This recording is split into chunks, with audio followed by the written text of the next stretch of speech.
On J.D. Vance, he is someone who is, there are a lot of names always swirling around for Trump's potential vice president, but J.D. Vance is usually on the top of the list, when you talk to these people in Trump's orbit. 100%. There's a lot of people who think that ultimately it will be Vance. Now, to be clear, we have no idea what Trump is going to do, and it's a real fool's errand to try to predict who he's going to choose for anything. But Vance is very clearly a top choice, and part of it is because of what we just saw in that interview. He is really effective in defending Trump on television. Now, I think the Secret Service would also disagree that Mike Pence's life was not in danger, but that's a separate issue.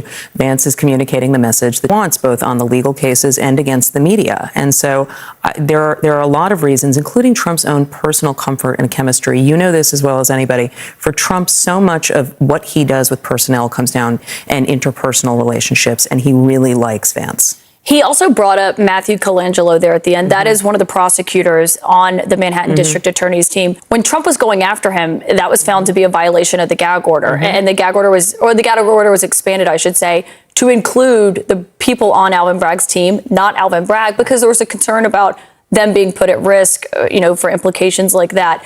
Trump's got another gag order hearing tomorrow. I mean, I wonder what you're making of how he's reacting to being fined $9,000, not a huge fee for him, but being told by the judge, if you keep doing this, jail is a real possibility. There are some people around who think that he is intentionally trying to see how far he can go and that he thinks that being jailed will help him, even if it's for a day. Most people I talk to who know Trump pretty well do not think that he actually really wants to go to jail. I don't think he wants to sit in that courtroom every day. Do people think that jail is going to be a more pleasant experience for him? But I do think that we see him often go up and touch the hot stove, and then he comes back a little bit, and sometimes he goes up again. He is always posts that he was ordered to take down. Yesterday, he did not, as you note, attack witnesses or people connected to the case, relatives of the court, etc., at his rallies today. But we'll see what happens going forward. Trump doesn't even like to stay in hotel rooms. I remember on foreign trips when he was president, he didn't even like staying in other hotel rooms. But on the courtroom itself, you and I were both in there. You were in the row in front of me yesterday watching. It's really fascinating to be inside that courtroom and to see it. There's no cameras, but to actually see it with your own eyes and to watch Trump's demeanor as people like Keith Davidson are testifying about negotiating hush money payments on Stormy Daniels' behalf with him. Yesterday was very tense in that courtroom, and there have been some days that have been tense. Some days have been pretty lax. Yesterday was very tense for a couple of reasons. The testimony that you're talking about, you had Keith Davidson, the lawyer for Stormy Daniels, during that time period of October 2016, just reading to validate these text exchanges with Michael Cohen or with Dylan Howard, the AMI executive who he was working with. And they were really, really damaging about Trump with his middle son sitting in the courtroom and a phalanx of aides. The Texas Attorney General, Ken Paxton, was there. David McIntosh from the Club for Growth was there.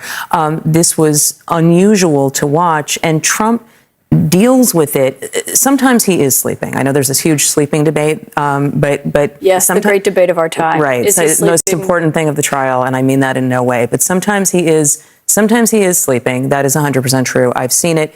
People around him have confirmed to me that he has been sleeping at times that we have said he is. However, sometimes he is closing his eyes, and I've talked to people around him about this too, because that is how he tries to just basically stay calm and deal with it. And whether that then leads to sleep or whatever, who knows? But he is sitting there with his eyes closed for long periods of time. It's not always sleeping. Yeah, I noticed this because he's very clearly awake, but his eyes are closed for like a minute at a time. Sometimes more. As Keith Davidson or the witness is answering. It's like he doesn't want to hear what they're saying. I think it is a compartmentalization method, and he's pretty good at compartmentalizing.